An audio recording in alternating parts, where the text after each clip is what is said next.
1936, events unfolded in Europe that would shape the 20th century.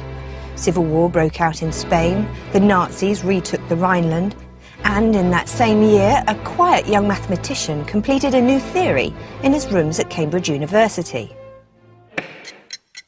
While the world changed around him with little fanfare, Alan Turing, just 24 years old, dreamt up a machine that could be taught to think.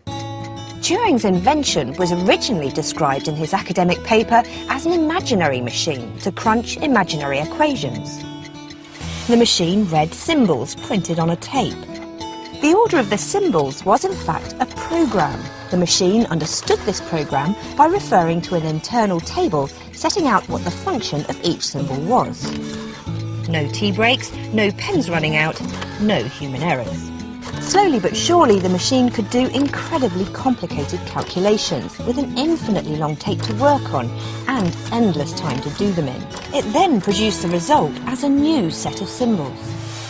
Alan Turing's search for a thinking machine began when he realised that those symbols in his machine didn't necessarily have to mean numbers. They could in fact mean anything at all. Problem solving, ideas, emotions even. Anything that could be converted and written down in symbols could be carried out. And not by different machines. All of them could be achieved within this same machine. A universal machine. An electronic brain. A computer. World War II arrived and Turing was recruited to help build machines to crack German codes.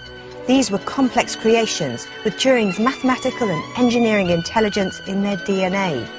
But they still had just one specific task. Once that was achieved, the war decoders were obsolete.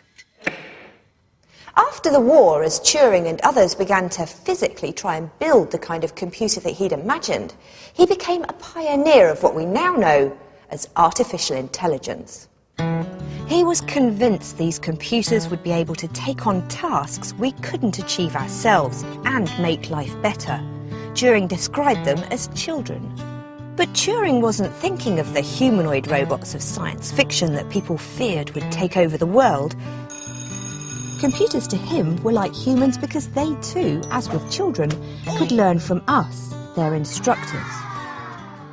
Could you say a machine has intelligence? Yes, said Turing. A child, when given knowledge by a teacher, isn't told that knowledge doesn't belong to them. Against a lot of confusion and paranoia, Turing tried to make people realise that it was up to us to become better teachers, and so set this new technology free. Replicating the brain, creating self-learning emotional intelligence, is still proving an immense challenge for us, but we're slowly understanding more and more. Now our computers do far more than sing songs and play chess. Intelligent machines can drive our cars unaided, guide life-saving surgery, keep us in touch, informed, and predict the future. These are the descendants of Turing's universal machine. A robot recently learned how to recognise different shaped rocks.